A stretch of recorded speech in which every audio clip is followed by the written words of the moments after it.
안녕하세요. 독일실관 30강입니다. 미올의 병화. 미올의 병화, 늦여름에 아직까지 노염이 남아있으므로 임수로 진신하고 경금으로서 보조해주면 좋겠죠. 그래서 병화는 웬만하면 임수를 필요로 합니다. 자, 그런데 미올은 소서와 대서가 있죠. 소서 쪽에는 5월로 뜨겁게 보고, 만약에 대서 양력 7월 20일 이후에 8월로 이렇게 넘어간다 그러면은 금수 삼복생한 금수진기 삼복절기에 한기가 생해서 금수가 진기한다, 그렇게 참고하시고. 자, 일단 이 사주에서는 토가 강하죠. 하나, 둘, 셋, 넷, 다섯 개. 토가 이렇게 강하단 말이에요. 그리고 격도 이제 미에서 기가 이렇게 떴으니까 상관격이죠. 상관격이다. 상관이 강하면은, 결국에서는 상관이 강하면은 인성이 필요하죠. 인성이. 이것을 상관폐인이라 그러죠. 상관의 그런 무례함을 인성으로서 다스린다. 상관폐인. 그래서 이제 인성이 필요한 사주죠. 여기서 이제 인수격 이렇게 했습니다만, 독일 시간에서는 이게 격의 명칭을 좀 자유롭게 씁니다. 되게 이제 공부하신 분들이 좀 그래요. 그래서 원칙적으로는 우리가 월지 중심으로 격을 먼저 쓰고, 그 다음에 그 뒤에 격에 있어서의 상신이나 또는 이제 용신을 이렇게 이름을 붙이는 것이 정식입니다. 이런 사주에도 상관격의 인성을 용신으로 쓴다. 그래서 상관용인, 또는 상관폐인, 이런 식으로 쓰는 것이 정식입니다만은, 때로 이제 용신 자체를 이렇게 격으로 경명으로 그냥 쓰는 경우가 있습니다. 그래서 이 이름에 너무 여연히 하지 마시라. 상관격인데 왜 인수격이라 그러지? 이렇게 하지 마시라고요.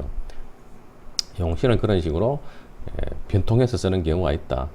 자, 아무튼 이 사주는 이렇게 상관이 강한데, 사주에서요, 식상이 강하면은 항상 식상과 견주어서 관성을 잘 봐야 됩니다. 그래서 이 식상과 관성의 비중을 잘 살펴서, 식상이 지나치게 많으면 관성이 죽지 않느냐라고 살펴봐야 되고, 관살이 지나치게 강하면 또 식상으로서 제어를 해줘야 되거든요. 식관이 항상 상대에게 제어함이 있기 때문에 그렇습니다. 때문에 이렇게 식상이 강하게 되면 당연히 여기에 있는 개수 하나가 아주 외롭게 들어가 있죠. 그래서 이 강한 상관이 경관하죠. 이렇게 토가 강하잖아요. 그래서 상관이 이제 이렇게 관을 심하게 치죠. 이런 것들을 이제 제살태가라고 합니다. 제살태가라고 하는 것은 관사를 과하게 제한다는 이야기입니다. 이 앞에 이제 편하게 이야기하면 식상이 빠졌어요. 식상이 살을 지나치게 과하게 제한다는 이야기예요. 식상이 관사를 지나치게 제한다. 그러니까 뭘 살려주라?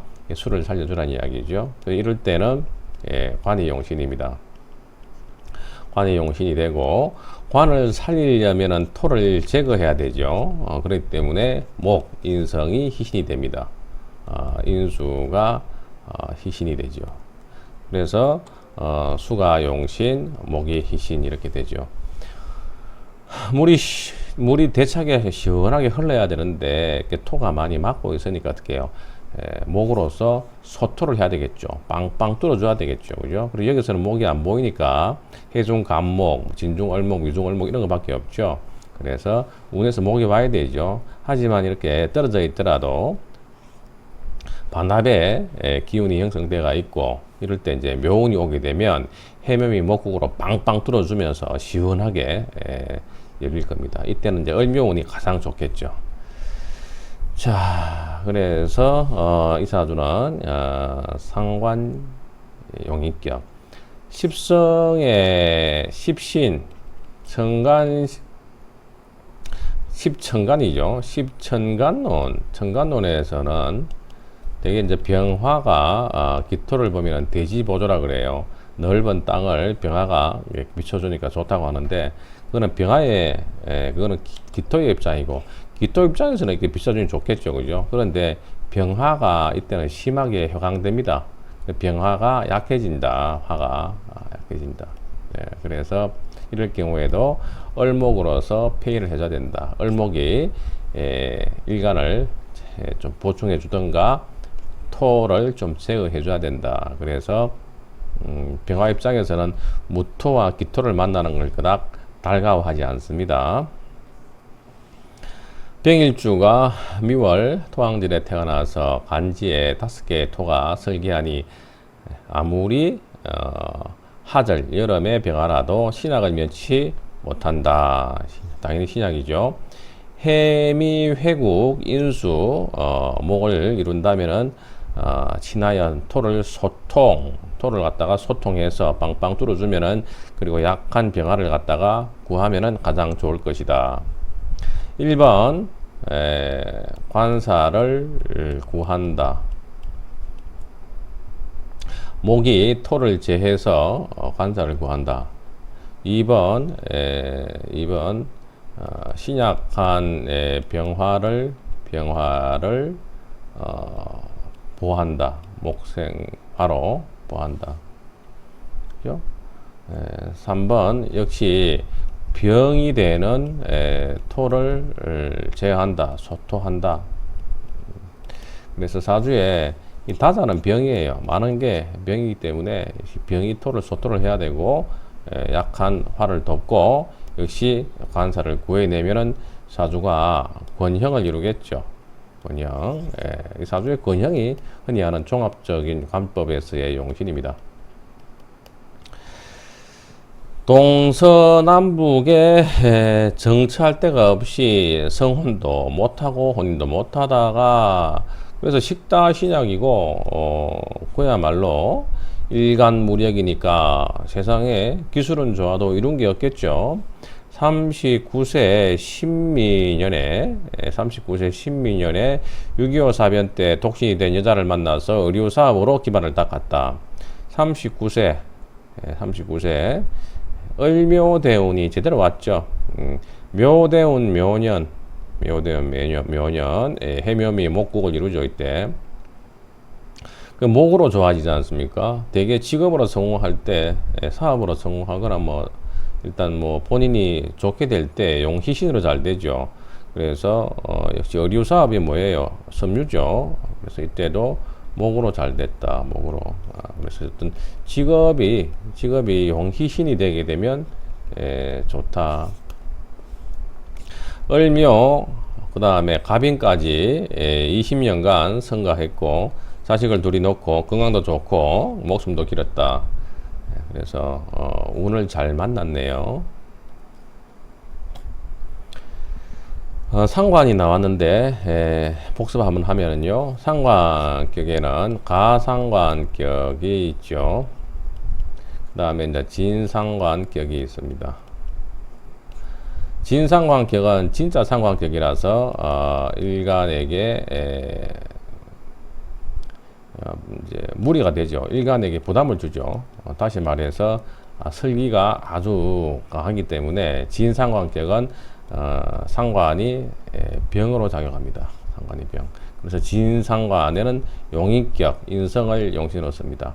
상관이 진짜 안 좋게 쓰일 때 진상관격이다. 그래서 일간에게 부담이 되고 설기가 심함으로 상관이 병이 되기 때문에 인성으로서 소토해서 상관폐인을 하는 것을 진상관격이라 그래요.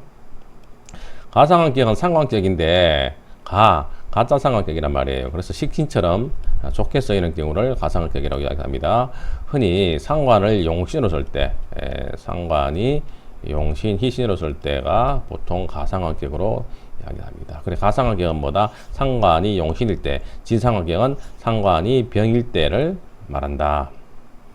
이렇게 월지에 있으면은 이거는 이제 진상관격이라고 하죠. 근데 월지에 있는 게 용신이다. 그러면 지상관 변 가상관격이다. 진상관이 가상관으로 변했다. 이렇게 풀이합니다.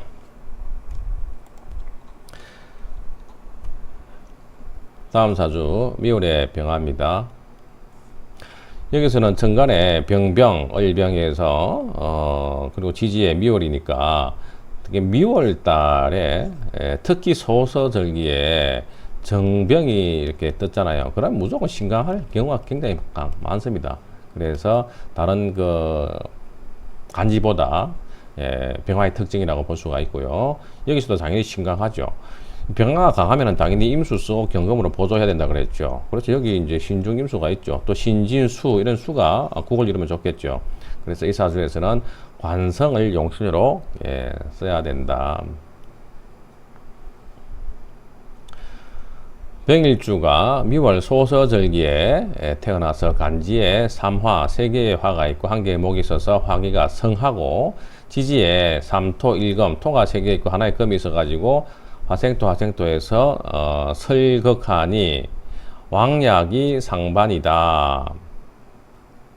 소서염천, 소수에 굉장히 더운 그런 절기에 태양의 병화가 역시 태왕하다, 왕하다 이 말이에요. 진토가 열기를 흡수하여 회국 관성이 용신이다.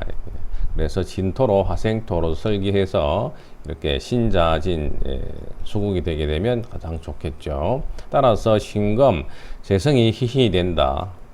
생장 이후에 부가문에서 공부도 우수하고 사회에 진출하였는데 수룬에 진토를 충해서 내환이 있어서 대수술을 하였다.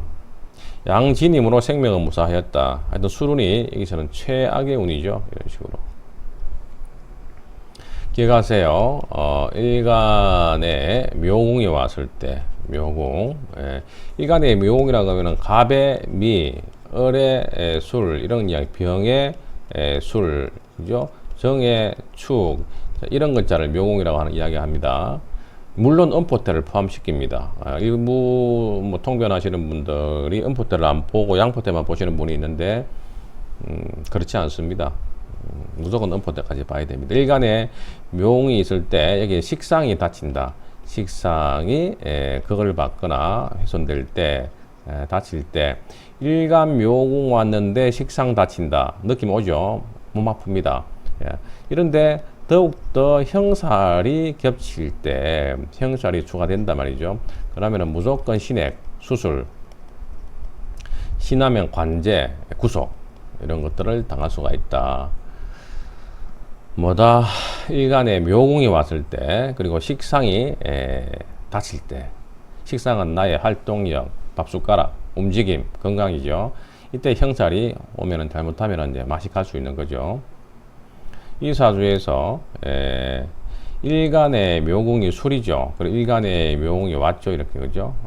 와서 나의 식상 진토로서 열기를 잘 수습하고 있는데 진술충 하니까 진술충하게 되면 진중 개수가 가장 먼저 깨지죠.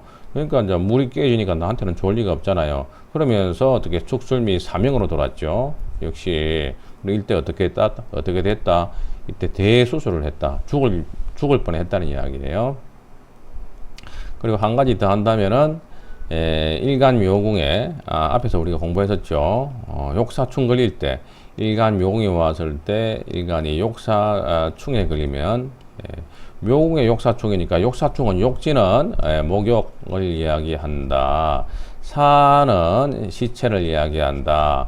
그래서 시체를 목욕시키는 것은 씻는다는 의미죠. 염장의 물상이다. 그래서 일간 묘궁의 욕사충이 왔을 때는 대개 아주 큰 신액을 당한다. 내 몸에 아주 큰 신액을 당하기 때문에 액땜 잘해야 된다 이 이야기예요. 잘못하면 안녕히 계세요 한다. 잘못하면 그러하다 이 말이죠. 여기서는 대수술을 하고 양진, 진토가 두 개 있어서 생명은 무고하였다. 기해 경자, 수는 좋겠죠. 그래서 기해 경자 때는 연속으로서 좋았고 추구는 토가 중한 중에서 최왕한 토인이 수를 극하고 금을 매몰시키면 불길하다.